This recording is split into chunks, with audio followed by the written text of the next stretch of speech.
Ja zacitujem Mier Ukrajine. Viaceré zdroje uvádzajú, že za hlasovaním Krajčího môžu stať Ficové kontakty v Rusku, kde bol Krajčí dávnejšie ako pozorovateľ ruských volieb. Ja som sa na to spýtal Mareka. Gennadij Falinišnienko a Tamara Čurinknová boli za ním dvakrát. Sú to ruskí tajní agenti, ktorí operujú na Slovensku a sú prezlečení za ministrantov a tí s ním kooperovali v tejto veci. Pán Pročko.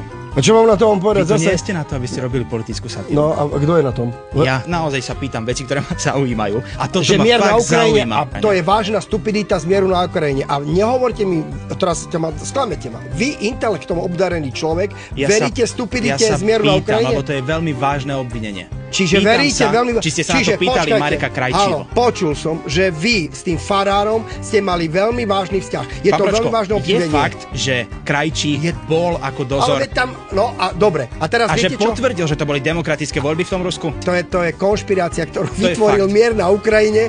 Pán Pročko, toto je fakt. V 2018 bol poslanec Krajčí pozorovať prezidentské voľby na pozvanie Ruskej štátnej dumy, za čo sa dostal na zoznam nepoctivých tzv. Falošných volebných pozorovateľov, ktorý zostavila Európska platforma pre demokratické voľby. Rozprával o tom, že naozaj na tej Ukrajine je vojna s Rusmi, on nemá nič spoločné. Za toto dám ruku do ohňa a mne je vás ľúto, vy politický satirik, že takýmto stupiditám veríte a že týchto stupidít sa chytáte.